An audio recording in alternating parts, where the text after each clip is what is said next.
Shift the gears with DD Speed Shop, we're back again with tales from the garage where the hot rods reign.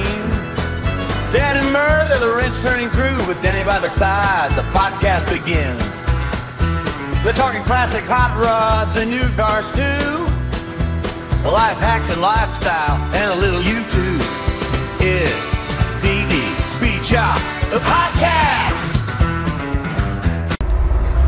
Dan here, Murr and Danny. So instead of doing our typical hanging out in the garage and BSing around or doing whatever, we're gonna drive around. So it's kind of like, well, it's basically like Jerry Seinfeld, comedians in cars, except it's with old white dudes. Or some of the comedians. And Danielle, chop liver. She's not mic'd up, so we figured out if me and Murr both wear microphones and Danielle doesn't, we're all the same level of volume. So we'll try this out. This might be a swing and a miss, but it's always kind of fun doing something. I want to put miles on the snowman here, so we were looking at it actually. I think I got the rattle or the tailgate there. There you go. It has a piece of rubber fuel line and it was still rattling, so I folded it in half so it became double thick. But anyways, this thing was kind of, I've been driving a little bit since I put it back together, so the videos are pretty well, I think, up to date on it. The steering wheel's crooked, people let me know in the comments. What was I saying? Oh, but it still smokes, so it's idling around is fine, fires up good.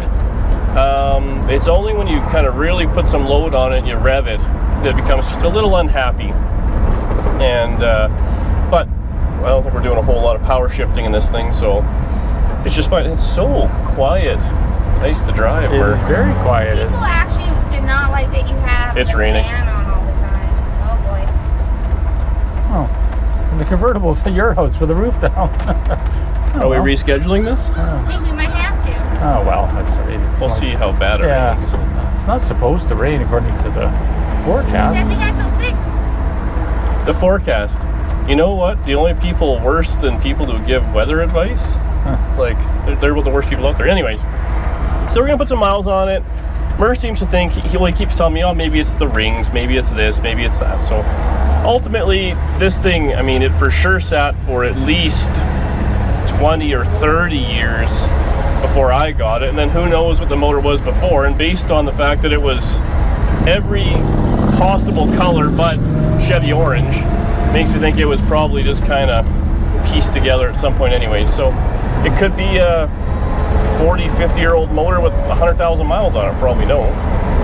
The rain's definitely not, they're big drops. There's not many of them, but they're quite large. Mm-hmm. So that takes us to our first topic.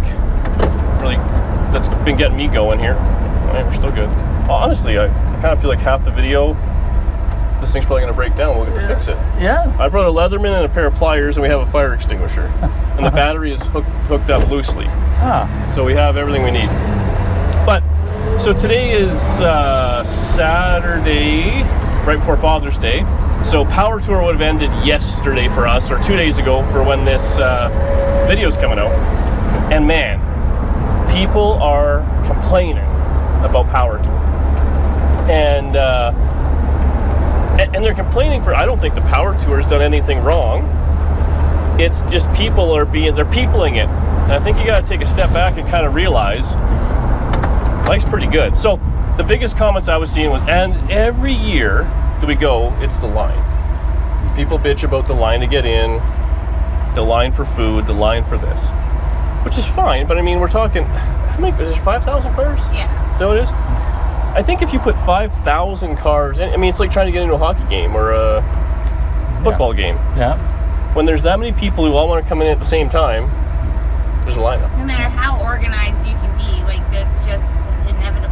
Yeah, so it's kind of going to be what it's going to be. Well, and I mean, you either prepare for that or you don't. Like, people bring coolers and water, like, have your, you know, whatever, our cool shirts and stuff. We always made sure our cooler was full because we knew there's going to be lines.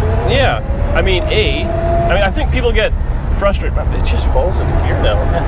They get frustrated because, I mean, you're waiting in line, your car's overheating. The amount of cars that are in the big lineup with their hoods up and stuff like that because they're running too hot. And I mean, that's unfortunate. That's Power Tour 101. I mean, make your car not overheat in traffic. Like, well, you found that when you went, you over-prepared. Like, Yeah. you drive around where we live on the hottest day without a problem, but the hottest day where we live is a normal day down there, Well, and gets way hotter. So, and I mean, I don't know how the facts are with, you know, actual heat there, but I think if it's 100 degrees and you're outside is one thing, but it's 100 degrees when you're in nothing but asphalt and other cars and the radiant heat around you. Like, I mean, it is hot. Like, you're in this, you know, a lot of times they're in those super speedways and stuff. You're in just a bowl yeah, where of people no air movement. And yeah, like, it's hot. I mean, there's just, that's all there is to it. So, I don't know. I think that's one of those things that's, I relate it to the same as people that would complain going to Disneyland. Like, Disneyland's goal is to get your money out of your wallet and into theirs. And they're going to do it any way they can. So stuff costs money, there's lineups, there's all those sort of things. And I think you just got to kind of figure it out. So the other thing that kind of drives me nuts with the whole power tour thing is what a bunch of privileged people complaining. Like, you're not only do you have a hot rod, which I think for a lot of people don't even have, and you're taking your vacation and you're going to all these events. I mean, it's not cheap. And then you're still complaining about how it's not perfect. I'd really like to see those people fill out, like, what would you like the trip to be? Well, they'd like to go by themselves with 25 of their buddies. Well, then do that. Like, I don't know. I mean, you know, hey, we had, like, when me and Danny went a couple times, every year we've had at least one or two of our rooms canceled per trip, right? Yeah. And we, like, pre-booked through, I don't know, hotels.com or whatever the hell it is. And we get there and they're like, oh yeah, no, they oversell every year and then it just is what it is. And you're like, well, that's great, other than the fact that we just drove 2,500 miles and we were planning on doing this. So like, yeah, sorry, it is nothing I can do, sweetie, they would say, and that's the end of it. And I mean, it's a little frustrating, but it kind of is what it is. That happened, was that the first year, I guess that happened, eh? And then the second year, do we even book hotels or just kind of wing it? We just wing it. Yeah. So we kind of learned that one. We're like, we'll just kind of call around, we'll figure it out, and it is what it is. Well, it was more upsetting to, like, think you had a room, go to the hotel, and find out it's been canceled, than it was to just call around and find a room that morning. Yeah, it really wasn't that bad. So, especially because you kind of find out too, as the tour goes on, like, there are unfortunately people that don't make it, so then they cancel their room. Well, and even that. So we were there the one night, and we actually had a room, and we were with Newburn and Alex Taylor and all that, and Lucky, Hot Rod Garage Lucky, his room got canceled. Like, he's the talent. Like, he was the guy at Hot Rod Power Tour. Yeah, and they're like, oh, sorry, sir, there's no room, and this and that. So, like, you know, we were like, well, we'll figure something out. We said you could stay with us or whatever. And he's like, I'll figure something out. He was driving all night to the next venue. He, like, slept in his truck. He just didn't care. Like, it's just... But and I mean, for him, too, he was, like, working the next day at the venue. Yeah. And, like, please just punch to see everybody and take pictures and say hello. Like, that, like, Lucky in that moment was the definition of being a hot rodder. So yes. I think that at the end of the day, Power Tour's a blast. You should go. I recommend everyone, if you're in the hot rods and you want to go do all that stuff, absolutely go. But also, pull your head out of your butt a little bit there and realize that, you know, it is what it is sometimes, and it's not going to be all sunshines and lollipops. The other thing about the Power Tour, and this is always controversial, is what cars should be allowed to go. And people are obsessed with gatekeeping what a hot rod should be, and like that only certain makes and models should be allowed to go, and that anyone that's trying to bring, you know, their Tahoe or their whatever family PT Cruiser, they shouldn't be allowed to attend the event, like, at all, which is crazy. Well, you know, I have mixed feelings on that. I do think it should be. I mean, I think it's cool myself. I'd like to do it the exact opposite. I think it'd be cool. I think we were talking to do it like a stock Model 8. Like, that's hard. Like, now you're doing it and something like that. Versus, I mean, someone has a car like this, is bone stock, it'll do it. Or, I mean, someone can have a brand new Corvette driveline in here. So what's the difference between that and a brand new car? It is what it is. I don't know. It's, if you're out there having fun. Some people, though, what drive me nuts is you know, when people turn left, left, and they don't understand that your 55 Chevrolet actually has to go around them. Traverse. What was I saying there? I was mad about something. About hot rods and the ears and... Oh yeah, it is what it is. Just do whatever you want. Have a good time. Oh, plan A, B, and C. The amount of people that are on the hot rod sites going, oh, plan A's not going to make it. And I'm like, you have like 4 weeks yet. What do you mean plan A's not going to make it? Like, so they're all, no, I'm going to take the minivan. Well, just fix your shit. Like, put a transmission in it, or put a radiator in it, or redo the brakes. Like, you know, I mean, if you were building a car in 30 days, a little tricky. I mean, that's basically the deadline we did. We did Biloxi last year. Was, I think I had 6 weeks to build that car from a, you know, bone stock 6-cylinder into the gasser and all that stuff, and get it there. And that was a little stressful for sure. But we got the distress call on the Sunday night or something. Mom and I think about with The night before he was leaving. yeah, with an Allen key to change the alternator, a brand new alternator that crapped out. In the middle of a random parking lot in the rain. Yeah. So just about what you'd expect. But I had an alternator in the trunk, and I had a brand new toolkit that I thought would be good, but it didn't have the right Allen key. So there you go. Now I knew. But I mean, it's just, I don't know, one of those things. I guess everyone's different. I think a lot of people like the idea of doing this stuff. Like, everybody watches Vice Grip and goes, oh, I like the idea of this, buy a car and drive it home and this and that. And even his longest videos are 3 hours, let's say. So you're like, okay, you know, this and that. But what you don't realize is the amount of time that goes into that 3-hour video of especially some of those cars you're just on the highway for hours and hours and like just kind of hating your life a little bit there. Yeah, sometimes you're driving 30 miles an hour and you gotta go, well, it's 2 hours away. Well, it's 2 hours away at 65 miles an hour or more. It's at 30 miles an hour. That's a little longer. And stuff's breaking down and all, and you're like, oh yeah, like, you know, the thing tosses an alternator and you're like, you know, he makes it fixed in 3 minutes. You're like, well, that's not too bad. Well, the reality is the thing took crap. Then you had to figure out how to get an alternator, then get the tools, then change it. Then it was the wrong alternator because that's all they had. Then, oh, the belt's different. Then all this stuff. Yeah. And it was like a whole day to change an alternator on the side of the road versus in your garage at home. Well, that's right. In your garage at home, it's a pain in the ass because you got to go back a couple of nights to get the right belt. If you're in the middle of nowhere with your other car, and somebody, you know, drops by on the highway, well, I'll bring the belt to you or something, and then it doesn't work. Well, you find another guy to bring it back and get the other one. And like, I think people think they want to do that, and then they start doing it. And I got to think that 99% of people that think they want to do it, they'll collapse like a house of cards when it comes down to it. And I figured out I don't know why I enjoy it, because at the time I'm very angry about it, but things that are hard, it's stressful, it's frustrating, but then you kind of test yourself, you get it done, and then once you do it, it's a pretty good story. Well, without adversity, you're never going to grow or change or learn to adapt. That sounds like a real Tony Robbins speech you just gave there with the... I don't know who that is. Oh yeah, you're too young and pretty. I am pretty, thanks. Yeah, but you're not too young, I guess, eh? Hey, I'm also young, very young. So, I don't know, I just think that that whole power tour shtick, people need to kind of realize what you're getting into. I mean, if your car's not ready for it, you're the idiot. While we're on the power tour kick there, the power tour Facebook page is supposed to be a place of joy and fun, and y'all are just really mean on it to each other, so stop that. I just unfollowed it. It was easy. Like, you don't gotta hear it anymore. That's where people just go there to complain. To complain and to whine and to like be rude about other people's cars. It's terrible. That's not what this community is supposed to be about, and not what any of us want it to be about. So pull your head out of your butt. Just unfollow it. It's easy. It's too much negativity. You know what? But when you go to Power Tour, if you have a good attitude, you'll find someone else that has a good attitude. You'll ride with them, and life's good. The best week of your life. Yeah.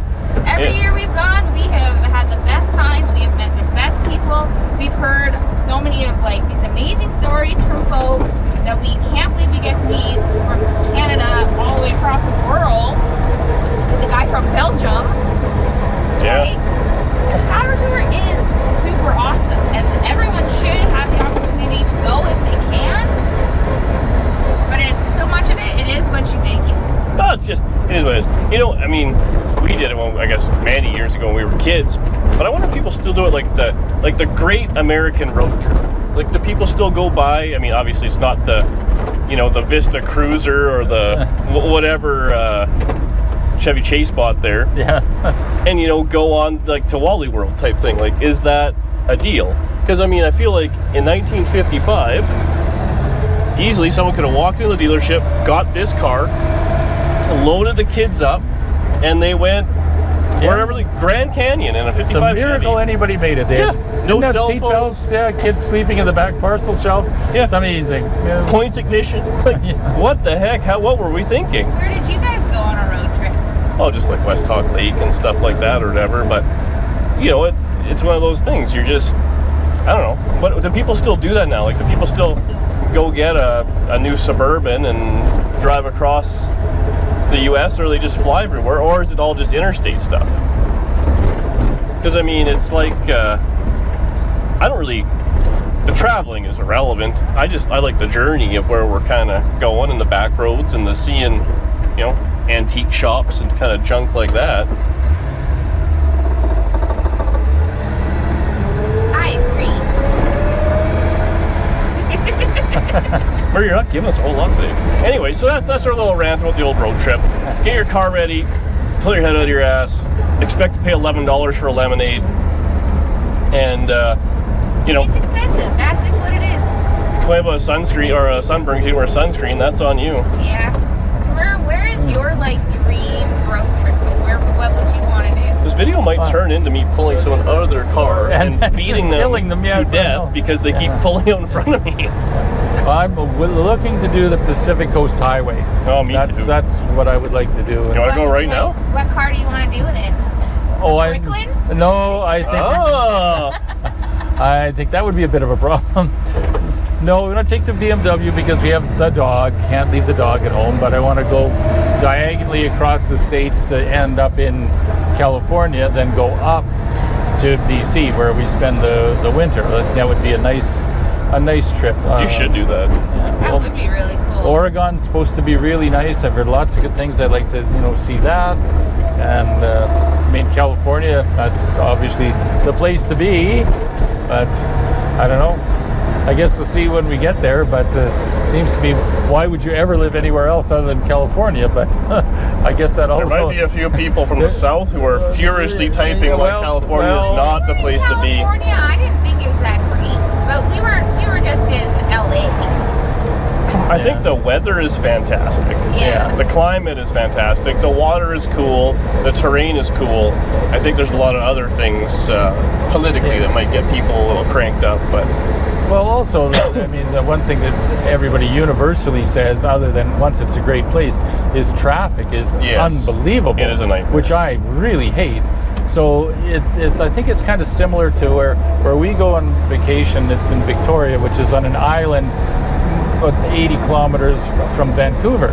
So the climate is similar, and my nephew lives in Vancouver, so we've been there. But Vancouver is awful and packed and busy and people everywhere and line up like you say, and a mere ferry ride away it's calm and relaxed. And so I think it must be like that. Like, California is a big place, and I'm sure that the climate is not significantly different, 100 miles from Los Angeles. And there's got to be way less people, and I mean the coast goes the whole way up, so I'm pretty sure you should be able to find somewhere that has the good stuff without the traffic and the people and all that. And there's things to see. Like, you went to the Peterson Museum. I'd like to do that. The Peterson Museum was great. I really enjoyed that. That was a nightmare for traffic. Yeah, no, it was. It's neat. I mean, there's so much stuff there. How can you not have a good time? But again, if you go there and all of a sudden you're mad at traffic, well, like, what are you doing? Like, it's... Well, you have to sort of plan. When Mom and I took a bus tour, and we went to Boston as part of the trip, and this guy driving the bus, I would have slit my throat 5 times over. He had this huge bus, and where they dropped us off, there was a thing where they allow the bus to stop for 10 minutes get everybody off and leave. You can't wait.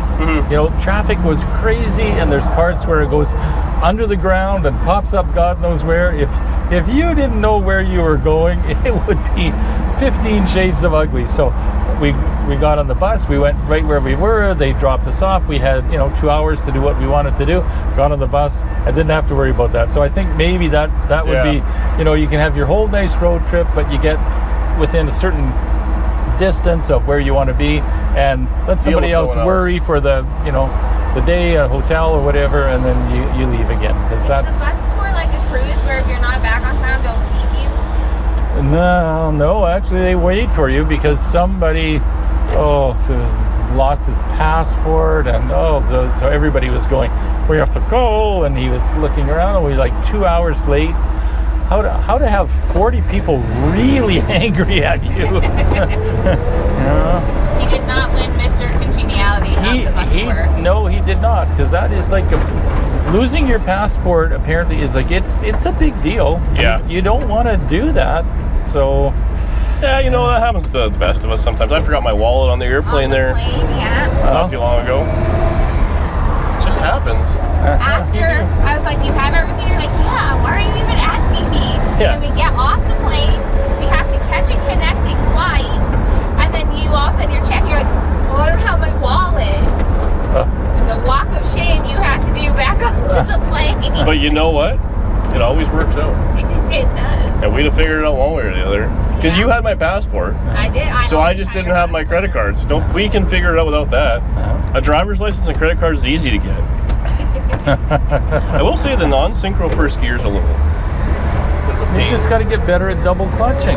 Thanks, Mer. I'll show you how to do it. My father never showed me when I was young.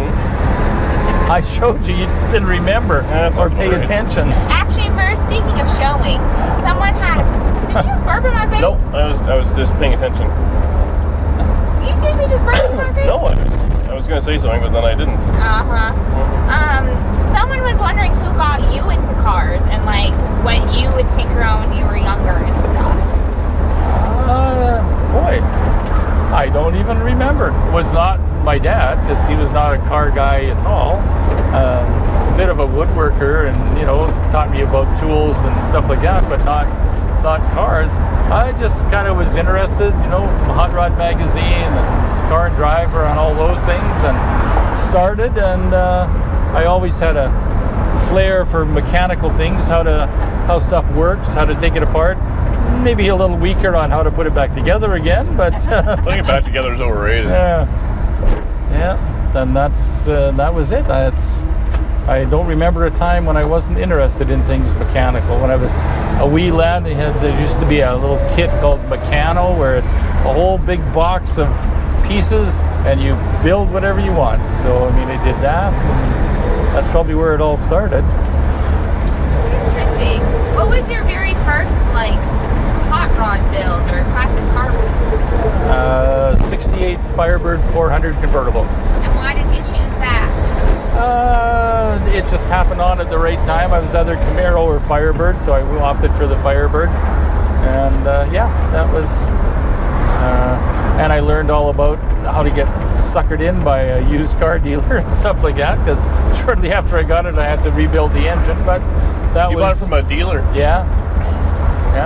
And then that was... Like I said, I was young and stupid. Now you're just old and stupid. That's right. Yes. Some things never change. Yeah. Anyway, Mur is old and stupid. GoPro overheated 23 minutes into the drive. So, we actually were in the scummy part of town, so we pulled into the McDonald's. We got ice. They gave us some free ice. Had I wouldn't say a homeless man, but a questionable character enjoy the car. So that's pretty good. Anyways, we can get back on the road. Before we do that, let's give Mur's gift, but don't show our address. Can you rip the box? Father's Day gift, Mur. Father's Day's not till tomorrow. Yeah, but... Oh, we're on camera now, so okay. We're going to use as much of this as we can. All right. We wrapped it. Actually, we had it personally wrapped by Bezos. Bezos wrapped it himself, I heard. Okay. Is that the right box? I hope so. I didn't even look. This might not be the right box. I assumed it was. No, that's it. Okay.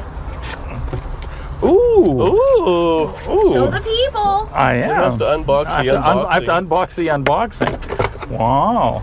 So I got one of those. It's pretty good. You were saying, yeah. I don't. kind of a. I don't have one. You don't of have those, one, and it's I was really gonna, like, whether you need one or not. No, but this is something that we can tuck easily in the car when we go to the coast, just in case something grievous happens. Well, it's always handy. I mean, you can charge your phone off it. I think it's got a light on it. I got the big one, and it's pretty handy. Yeah, this is 6.5 to 4 liters, so that's good. BMW is only 3 liters. You're fine. Yeah. Well, thank you very much, you guys. That's very nice. Well, you're welcome. Okay, so are we back on the road now? Yeah. What else were we talking about? See, now the shifter is a little stiff. Now you think it'll start hot? Oh, it runs nice. It's the Rolex of 55 Chevy. Actually, Mur was asking you when the camera was off. You guys didn't really get into it, but if you remembered still how to double clutch, No. he said that you were doing it wrong. Yeah. Grind them until you find them. So how are you doing it, Dan? And then Mur, how Well, I'm should not. he Did you be hear doing that? it? Oh, yeah. I'm just winging it. Because you know what? I'll just change the whole transmission. How are you supposed to actually do it, Mur? When you're coming up to a slow stop, the idea is you want to match the RPM what it is in first gear. That's what you're trying to get in. So if you're going 15 kilometers or 15 miles an hour in second, and it's at 2,000 RPM, you go down, put it to neutral, let the foot off the clutch, rev it up to 3,000 or whatever it would be at that same thing, put the clutch in, and put it into first gear. And it'll just go in, smoothly. Why did it grind there? I don't know. The clutch was in. That's fine. That's... Oh no! What? Did you spill ice on my mint interior? I spilled the ice everywhere. Danny has a wet bum. Not my wet bum, but I did spill it in the car. This is why we can't have nice things. It's just ice. Well, I just thought something I noticed in our luxurious drive, that the speedometer works on this car. The speedometer works! And I have to say, I can't remember the last time you built a hot rod that the speedometer worked. My speedometer did work, and then it started making a funny noise, so then his solution was to just take it off. The cable. Yeah, I feel like it's gang up on Dan here. Yeah. Like, what the... I'm just trying to be nice. We're actually just talking about, too, we have one car sold and one car going to look at tonight now. Another one, so... Easy come, easy go. I guess we have to address it a little bit, but the 55 Pinky fell through. It was a bit of a kerfuffle at the end of the day, so we let that one, whatever. We presto changeo reverso the deal, which was a little frustrating, but such is life. It is what it is. The only problem was I had ordered a floor pan, a front disc brake kit, and control arms. So the solution is just to find something that fits all those things. So there you go. You know, I think there's probably another Tri-5 Chevrolet in my future. I think there is, yes. It's not the end of the world, but it is what it is. Frustrating experience, but... And as always, like, this is a little bit more up to date. So the convertible, the 57 Chevy Ragtop is gone. The Cobra is going. I've got a deposit on that, so it's as good as gone on Monday. Which is today. Which is today. That's today, yeah. Sorry, I always forget what day I'm really in. Yes. And, yeah, so the wagon's gone, the hardtop's gone, the black car's gone. Man, the guy with the black 57, he sends me videos, I'm going to say twice a week, of just beating the crap out of it. Smoky burnouts, different wheels and tires, just like whatever, and just enjoying it. Actually, he's going back to the 50s, I think it's this weekend. Right now, yeah. So he's assumingly driving that thing to Minneapolis. Hopefully it's all good, but I tell you, he tested her out good before he went. So hopefully it wasn't like had this much more left in it after all the burnouts, and he's gonna find out. And well, is that the one that had the rear end with the little bomb on it, or is no? That was the My 55. Oh. But that one that's right. That one had a. It's actually, I mean, I told him he's going to change the rear end, so I'm hoping I'm going to be able to buy it back out of him. But it's got a posi center section, Okay. which is actually rare and I mean But, pricey to find. But a 567 center section. Like 55 to 64. Yeah.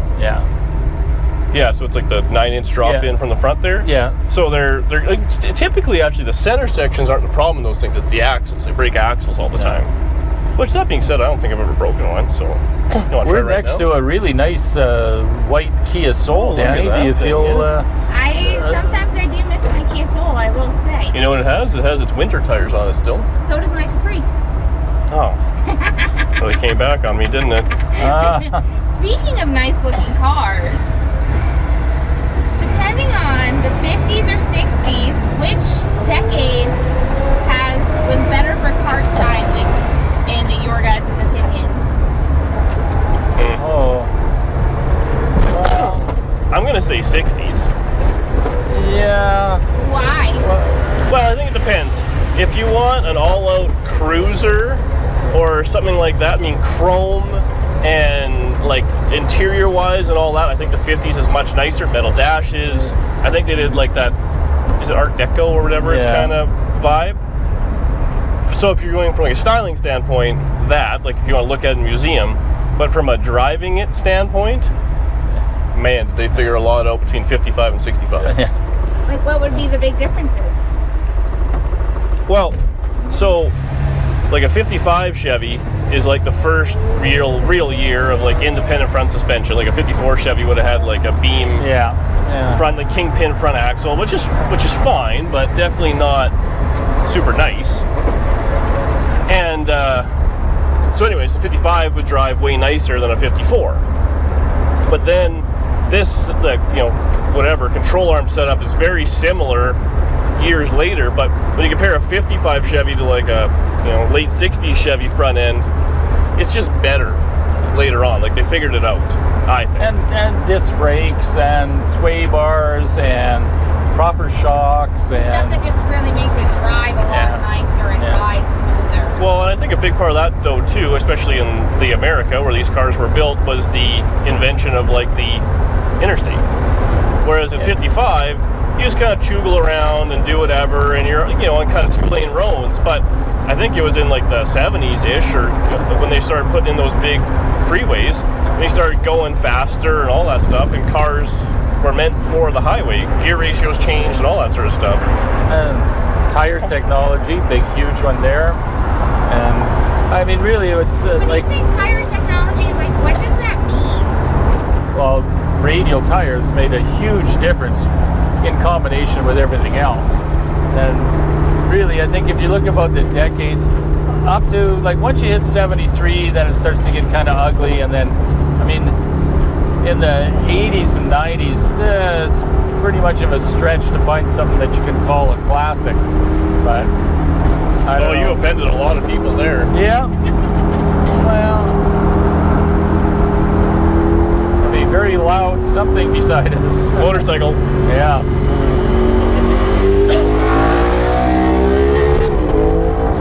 The other day was funny when we were in the Nomad and the guy was in some kind of hybrid. You'll have to be more specific as to which Nomad we're talking about. We're in one, in the black Nomad. We pull up at a red light there in front of the Superstore, and a guy in a Prius is beside us.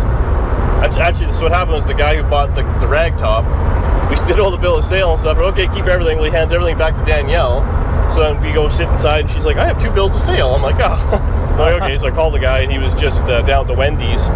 So like, okay, we'll just go drop the bill of sale off for you. He's like, oh, okay, thanks.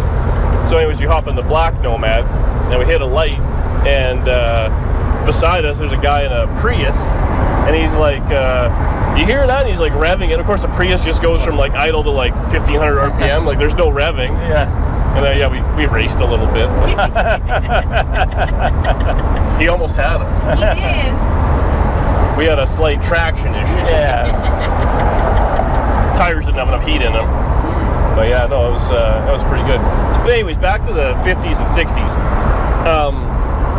I also think it's like a magic thing. So, I mean, cars were, I mean, just kind of cars, I think, up until the 50s. Like, they had some styling, they were neat, you had your Duesenbergs and all your stuff like that, but your generic, you know, you don't hear people talking about a 52 Chevy like it's a super iconic car. They're nice, they're neat, they make cool customs, I mean, nothing against them, but they're not a 55 Chevy. And it usually involves putting a modern driveline, modern frame, modern suspension. Yeah. Versus this, which is bone stock. If you took a bone stock 54 and a 55 Chevy, and this one could overdrive, independent suspension. I mean, you could cruise this thing to Florida as it is today.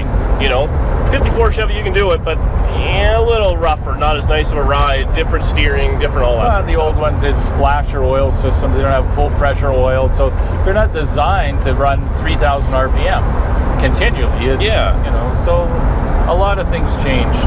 So then that, and then you go into the late 50s and into the 60s.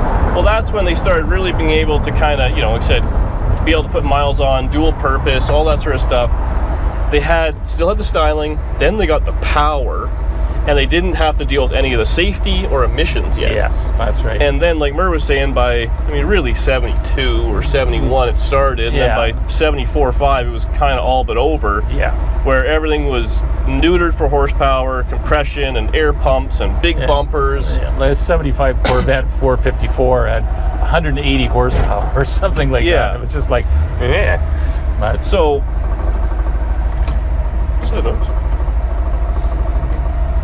something rattling.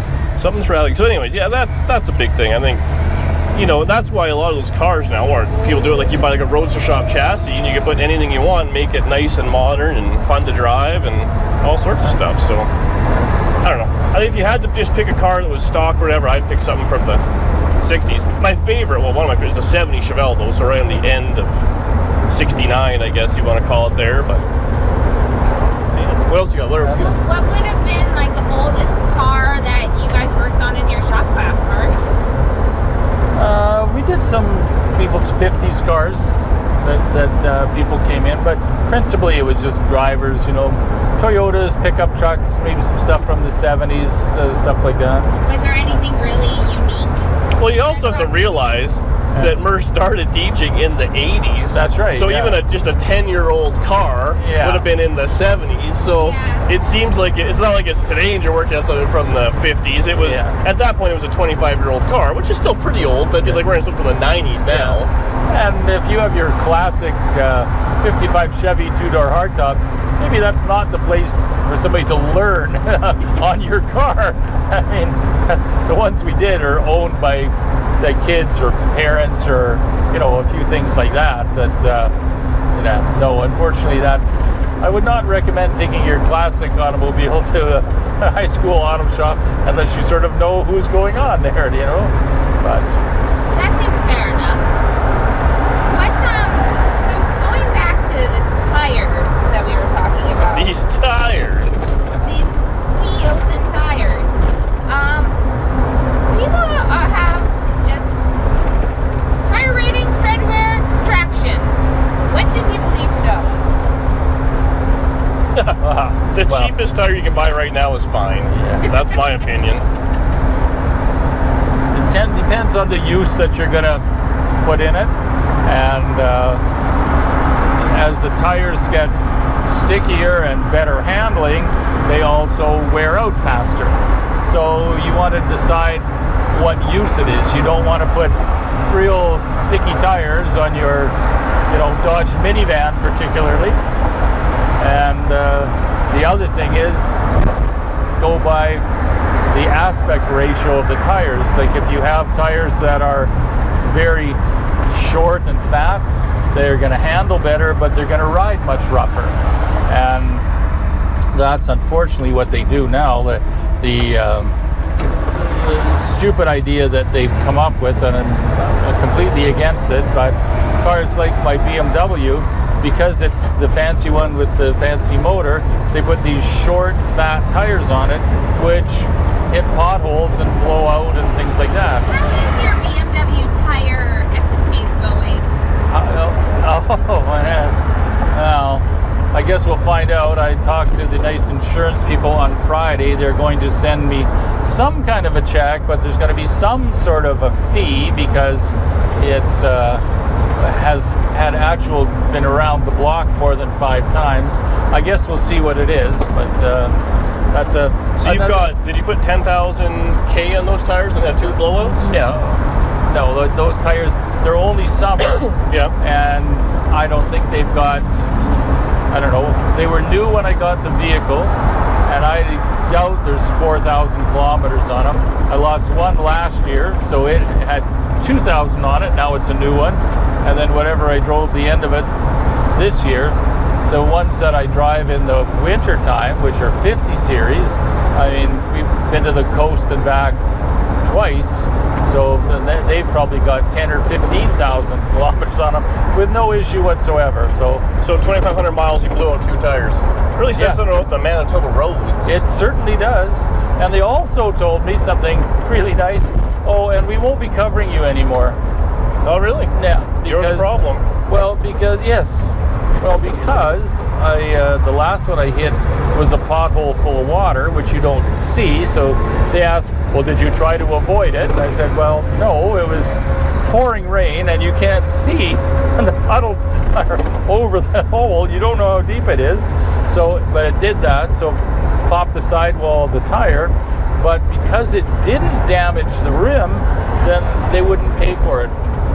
They did this time, but they wouldn't do it again. So I said, so what I really should do is if I have a blowout, I should whack it into a curb and do $5,000 worth of suspension damage, and then, well, the problem is, I mean, it's a gimmick, but them tires ain't cheap. Like, I priced them out through work, and they were $700 my cost or something. They're astronomical. A tire put on and balanced was $1,096. Holy. One tire for a BMW SUV, which is like just a generic car. Remember how I was talking about those guys complaining about Power Tour? Yeah. And now you're complaining about you have a BMW SUV. Oh no, I knew when I bought the car, I knew it. So you were trying to rev it, still ground. You had another clutch up. You know what $1,000 gets you in a 55 Chevrolet? Yeah. 4 tires, 4 rims, and mounted, balanced, and we went for lunch. Yeah. Or if you were going to choose like a Tri-5, what would you choose? I think some sort of a 57, like either a two-door hardtop or a convertible in black. I just think those are. That's so boring. Oh, I think those are one of the nicest designs they've ever built. I had one of each for sale, and you didn't even buy one. I know. You didn't even bat an eye. I know. Because he has a Brooklyn though. But we have the Bricklin, the Canadian supercar, yes, which is making slow progress. Where's my alternator? Did you order it yet? I haven't ordered it yet. You haven't ordered it yet? I'm sorry, Danny. I have no control. It was supposed to arrive today when I sent you the text. Get on it, man. I'm sorry, man. There's only so much selling cars, making videos, going to work. Know. You know, well, kissing hands, shaking babies. It's the limiting factor. I can't build the rest of my brackets until I have it. Would you like me to do it right now while we're driving? Yeah, get a ticket. That's unsafe. Don't do that. People in the last podcast gave me a hard time about talking about you guys should all be safe drivers. You should be safe drivers. Like, safety is important on the road. Don't be selfish. Be safe. Nobody wants to die. Yeah. It's fine. It's all fine. You want to take a quick break here? We're at 20 minutes on the nose before this thing cool down the nuclear melts down. If we had some ice, we could put it in it. We have ice. I picked it all up. Oh, just put it on the floor. We'll be back after these messages from our sponsor. Oh yeah, Blue Chew dropped us. We're mad about it. And people are asking about it. Let's have a drink. Yeah. There you go. All right, well, we're back. What are you drinking? Oh, we're fancy bottled water people now. I'm trying to cut out the sugar. Water people. You drink water from cartons now. I just got my own Costco It's an membership. adult juice box. It is. So I just got my first Costco membership ever. Okay. Because usually when I need stuff from Costco, I actually just ask Murph guys can go together. We can go together. But so I went there on, what day was it? Tuesday? And it was so overwhelming, all of the stuff. So I was just grabbing things. I thought I was only going to spend like $100 at Costco. How much do you think I spent, Mer? I bought snacks. I bought celery. I bought cherries. I bought corn. I bought more snacks. And then I got a carton of those waters. How much money do you think I spent? $190. Nope. You got more than that. You got a bunch of chocolate bars and stuff like that. Well, you can't just say. Lots of snacks. You can't just say I got lots of snacks and give no context of how much did I spend. When we find out how much I spend, I think we'll get the context. Well, okay, then that, you must have bought the giant snack pack, so maybe $300. It's absolutely impossible to leave Costco now without spending $150. I spent $300. Yeah. But everything, so if you get like a bag of chips from Costco, the bag is like this big. Oh, Yeah. there's Mom. Tell everybody wave. She noticed? She's not going to notice that. I guess She did, she waved. she's going, what are they doing? She doesn't get it. Anyways, so that was my Costco adventure. Now, Mer, speaking of adventures and things, you have some tools. Oh, yes. A mobile tool review. A mobile tool review, which has never happened before. Reviews on the road. You know, you're probably right. There's not a whole lot of people doing tool reviews driving around a 55 Chevy Nomad. I would say the number of people that have done that would be I bet it's never 0, happened. now 1. What a thing. We're doing something, eh? Yeah. All right, well, I don't know. Danny says that I should, keep coming up with these odd things. I don't say the people. Okay, that everybody should have. So I brought this along. This is a heat gun, and this is used for heat shrink tubing, and if you have to bend anything that's plastic to get it to fit. And you can use your Bic lighter and things like that, but this just works really, really well. They're not a lot of money. And They sell cordless ones now. does a nice job, and they do have cordless which are very ones. handy. Yeah, they have ones that are cordless now. This is just one I've had for 97 years, so I would recommend. And if you're doing anything with electrical, that's a good thing to have. Heat shrink everything. Like if you're doing your trailer connections to your boat, if you do a heat shrink job and you've soldered it to begin with, it is basically a forever thing. Okay, now here's a question for you. Okay, here's a question. Because I think we're going to differ on it. Okay. Grind that in there. Used to drive me nuts because I'm partially doing it on purpose at this point. you know you're supposed to put it into second and then into first. Yeah, I right? don't care about any of that. This is what we're doing. Anyway, Okay. we were in second. Welcome to Dee Dee's Beach Upper. I can. Did something fall off this thing? No, that was me. Oh. I heard a noise. I heard that too. What fell off? I was like, I'm pretty sure I bolted everything. Okay, electrical connections. Yeah. So you said solder heat shrink. Yeah. That's what you are. I, on the other hand, am a butt connector man. So now, Does he like butts? yes. So now what I like is I like a butt connecting with the heat shrink on it. So I'll butt connect, heat shrink, and then sometimes I'll even put a heat shrink on top if you want to cover the spade even. Right. If it's on like a whatever. Yeah. Now, that's what I like. Now a lot of people, they don't like that. They think solder, solder, solder. Now, in my, okay, hang on, we'll go second. There, it goes in perfect. How about that? What did I tell you? Just like You know what? You're old and stupid, but you have a little bit of knowledge. Now, anyway, so are you a butt connector guy or a solder guy? Because I think when you solder things, the connection is great, but now you have a section, whatever you've done, which is hard. Right. And if it's in a wiring harness, it's been a door, if it's anything that's moving, it becomes the brittle part of the wire.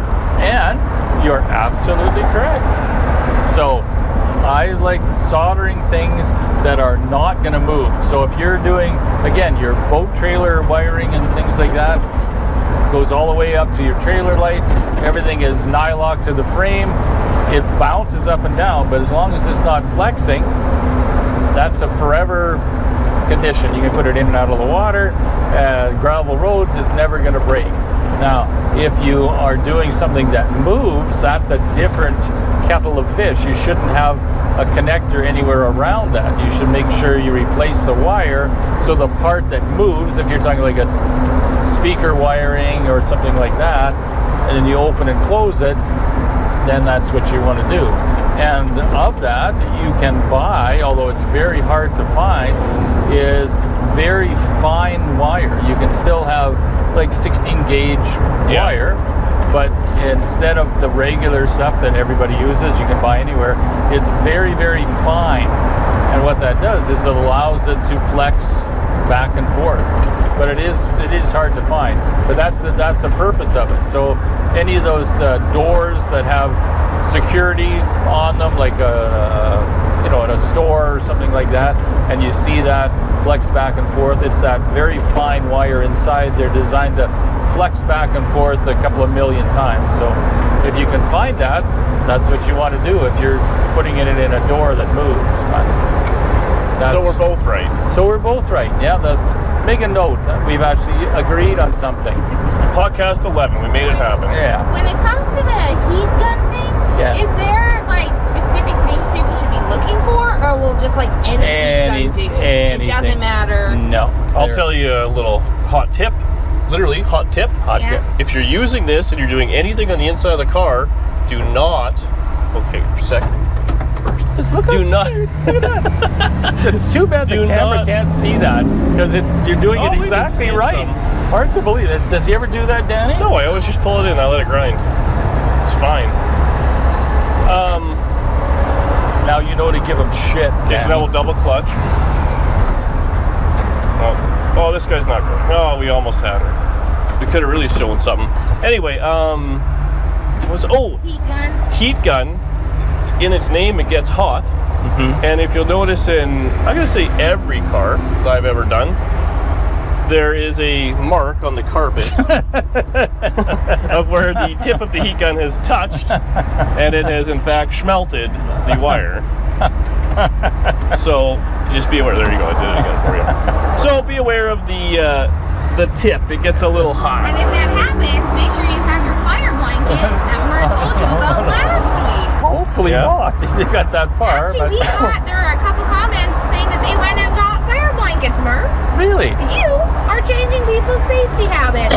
Yeah, you're saving lives. Well, one man's opinion worth almost nothing, but oh well.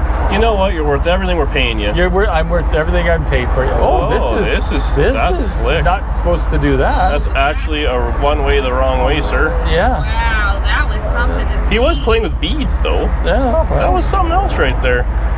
Wow. Obviously praying while you did that. Super illegal. I'm gonna say if people enjoyed this episode, a second camera going forward I was gonna say would really be something at this point. Because yes, you would see all sorts of things, which makes me go, I shouldn't be driving this car. Exactly. We should have a big bubble around it because yeah, I know. That was a guy did a U-turn on a one-way street the wrong way. Is basically what happened there.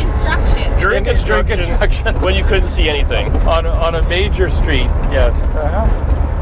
But other than that, it was no big deal. Yes. So what's your next tool? Okay, then the next tool, and ladies, don't be excited. This is a Blue Chew dropped us. I know. Okay, well I guess it is blue too. We don't need any of that shit. Again, really weird to be in the car with my father-in-law and boyfriend sometimes. This has been way weirder. Yeah. Everybody knows how to solder things, just that we talked about. But connect them, yeah. Yeah. But this is a desolder tool. And you just pump it like this. I don't know that. I've never seen one. You've never seen one? Aha! I have a pair of side cutters. That's my desoldering tool. So if you are taking a connection apart, you heat it up with your soldering gun and just push the little button here, and it sucks it up, sucks the solder right off, and you're back to like a factory connection. Whoa! Boy, I wish you could see the expression on his face. He's I've never used one. Yeah? When was the last time you used that? Well, anytime you do like a circuit board or something where you want just one good connection, like speakers and stuff like that. Are you often repairing speakers, bro? No. Except yesterday I did. The speakers crapped out on the Mercedes. I had to change them. So there you go. The German speakers crapped out? No, they were ones that I put in when I got the car. Did you buy them brand new at least with the warranty? I bought them brand new at a garage sale. But no, the cones let go. Which is very surprising. Well, it's because you're rocking out to Celine Dion. Yeah. Oh, too loud. Hey, you will not insult Celine Dion in this vehicle. Oh, yeah. Yeah. How much would one of those desolder things set you back? Oh, I think they're $10, maybe, something like that. Is that a genuine desolder tool? That is a genuine desolder tool. What was it made by? Desolder? Soda Pullet. What a name. Also not sponsored. Had it also not sponsored. They're probably been out of business for 100 years. I don't know. I've had this for 25 years, So I'm you sure. can get that just at like your Harbor Freights, Princess Auto, Tires. I've never seen one of those before in my life. No, I don't know if they have it at Princess Auto. All electronic stores have it. Anybody that does anything with circuit boards or solid state stuff, they would have this thing. Really simple. It's just a plunger that you prime and it sucks the solder off. But it works amazingly well. You wouldn't think that it would, but it just sucks all that molten solder right up in there and it goes away. So there you go. Can you believe how well this car is doing? I feel like I've just jinxed it now, but yeah. This is such a nice car to ride in. It's quiet. Like you can actually talk and all that sort of stuff. And, once you learn how to move the 3 on the tree correctly, it'll be fantastic. Yeah, once I put that 700 R4 in here, it'll be all figured out. Stuff you could fit garage sailing for. Speaking of garage sailing. Oh, we're getting into the expert category of this pod. Well, do you still have more tools? Nope, that's it. Test. Crappy camera, good. Working. So, we pulled over at the old A&W now. We fit McDonald's and A&W without getting a snack. It's amazing. It's hard to believe. To cool off the camera in a bucket of ice. Oh, what do you want here, Murray? Just see, now we're stuck in gears. But I was asking her about garage sailing because what is the best way to get the best price on your garage? Like, what are your garage sailing tips? Just same as buying a car. Bring cash and then always give them a lowball offer because it is a garage sale and figure out what it is that you wanted. Like some people are insane and they'll have an item that they paid $100 for and now they would be pleased to sell it to you for $90 10 years later. So there's those type of people, and then there's people that really just want to get rid of stuff. Sort of everything on this table $1, ranging from items that should be $1 or something that should be $20. So now, how many people do you think out there, in fact, have their favorite garage sale? So they know an address, they see a sign, they know a couple times a year, sometimes they even drive by this guy's place. Maybe they're even friends with the individual. Could be. Well, unfortunately that ship has sailed long ago.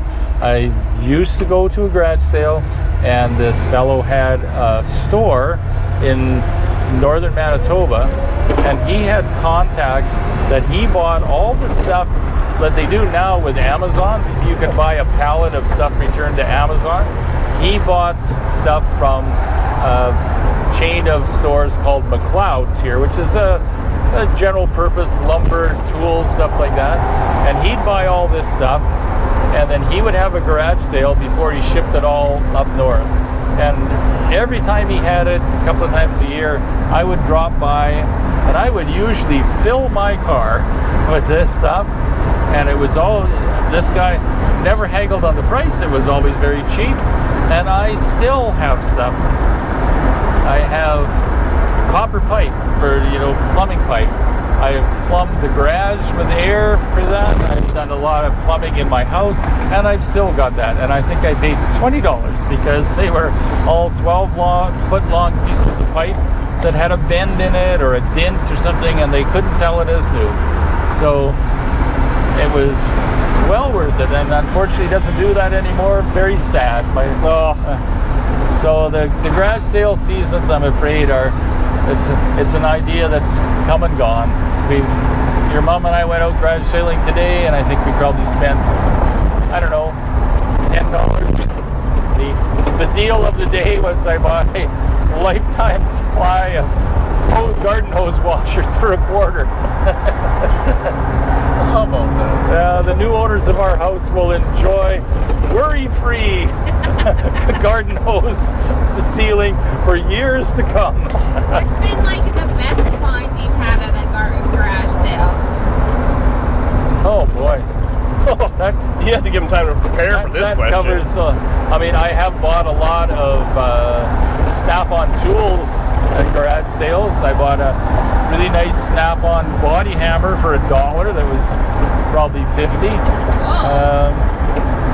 It's hard to save. I mean, you gotta remember. Would you say the way to win at a garage sale is finding an item that's worth a bunch of money and paying pennies on the dollar, or just like uniqueness of items, like item availability?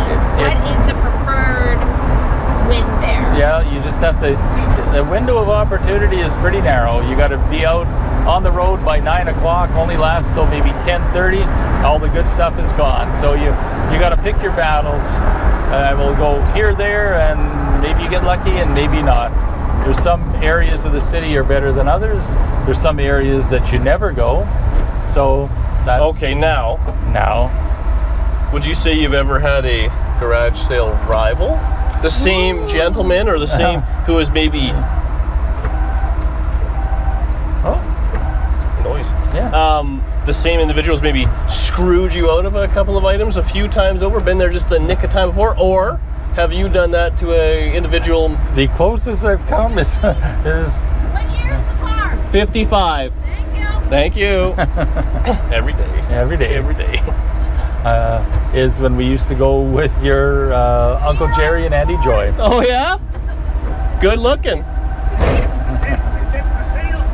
Oh, everything's for sale. Anyways. Yeah, that would be about it. Garage sailing is a unique opportunity.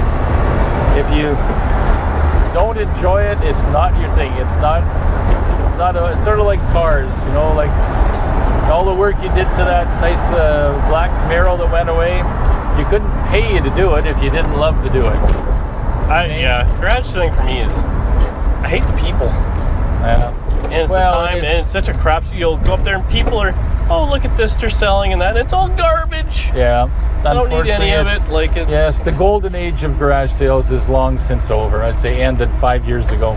Do you want to tell people before we end here how you would rip off Canadian Tire from garage sales all the time? Well, that was many years ago. I think the statute of limitations has probably expired. Yes. Somebody was asking about your most scandalous, like, automotive stuff. Oh, this is it. There we go. We'll end it on that. About how Murr ripped people off. Well, not that. Is that Canadian Tire, which is a big store in Canada, they would take anything back. So you would buy absolutely anything that had a Canadian Tire sticker on it. With no receipt. With no receipt, that's right. They'd return it for cash. And you return it for cash. They didn't care. There was no computers that checked when you bought it, and no 30-day minimum. You could buy absolutely anything. So they just go, if you could buy something for $0.25, and it had a $2 sticker on it, Canadian Tire, and it was still brand new. Yeah. You make $1.75. Exactly. So you're the reason why now, when anybody tries to return stuff to Canadian Tire, it's almost impossible. Yeah, well, I played a small part, but I think they kind of figured it out. For many years, we had a thing that we bought at we bought at a garage sale for, I don't know, 50 cents, and it was a window scraper. And we tried to take it back, and that's when they started, no, you don't have a bill, you can't do it. So we were out $0.25 on the whole thing. So for, I bet, 10 years or 12 years, we would wrap it up as a Christmas present and give it to your Uncle Jerry. And then the next year, he would wrap it up and give it to us as a Christmas present. So we did that for many years. Well, and isn't that how Teddy ended up with all those ornaments, right? Wasn't there the Christmas ornaments that he had so many of, so he would wrap them up every year? And he just did that to annoy his girlfriend. He was Christmas shopping on 10 days after Christmas, and they had these giant Christmas ornaments that said, I don't know, something hokey, I don't remember what they were, but they were like regular $6 and they were, I don't know, a nickel or something like that. And he bought a giant bag of them and has been giving them to his girlfriend for, I don't know, 15 years now, and she hates it. and we just actually were cleaning some stuff in this old room, and I found some more. So this year, his girlfriend is going to get yet another Christmas ornament that she will hate. You're part of the problem, I know. You have so little joy in your life. That's why you should drive a 55 Chevy? Yes. Oh, Danny said to make a comment about Father's Day. So I have a Father's Day anecdote. Oh, good. So we have a Father's Day anecdote, and many of the people that write in on your YouTube comments have said things like, be happy you got to spend some time with your dad, and car stuff that we do, which is nice, and we've had that, and we both get a good amount of fun out of doing that. And at some point, you'll be able to look back and appreciate it when I'm long since in the hole. But I would give a bit of fatherly advice to other fathers to accept your children. Because sometimes we like to swim against the current. Because sometimes they do. But I had a relative that had a fight with his son when he was 18, 16, who remembers back then. And it was all over something stupid because he wouldn't get a haircut. He had, long hair and all that stuff when that used to be a thing. And, used to be, yeah. And that was a big fight, and that fight lasted, I bet, 10 years or more, and they didn't speak for a long time. And just think, don't sweat the small stuff. We had lots of arguments about Dan's school story, shall we say. I made it through first time. You made it through first time with a 52 in calculus, and we learned to accept that he was certainly clever enough to get a lot better marks than he did. I wasn't motivated. He was not motivated, that's right. But if I find something, school wasn't for me. School was not for you. But as it turns out, life I'm actually okay at. Yes, well. So sometimes, but at the time, you're going, oh my God. Well, if you're worried for your kid. Yeah, that's right. You always want the best for your kid. That's something that one of the psychology professors I had said, you can always trust your dad. Your dad will never do anything to hurt you. Your dad is always the one that's on your side. So I would believe that. Although sometimes I know you didn't, but you have something out of the best of intentions.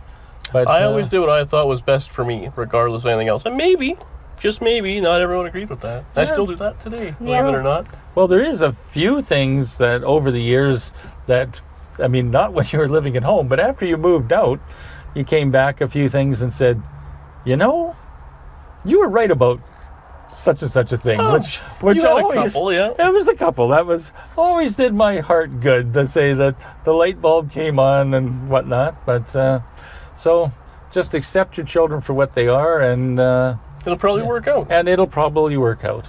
Not everything's for everybody. Not everything is for everybody. Give a 55 Chevy, maybe they'll work on that instead of figuring out science. Yes. You know how much I've used science lately? You use science all the time. You just don't realize it. Yeah, that's fine. Leverage and things like that. I always understood that part. Yeah. Well, the battery's going to die, so thanks for watching. All right, well, happy Father's Day. Thank you so much. Happy Father's Day, Murr. Thanks for doing this, as always. I know we are paying you a pretty significant wage and all. My official Corvette lease should be coming any day now. We're working on a Corvette. Yeah, from DD Speed Shop. It might be like 4-door, 2-door conversion style, but we'll get you one. And of course. Or it'll be this big. Or it'll be that big. Gotta start somewhere. We'll see you on the next one. Okay, bye.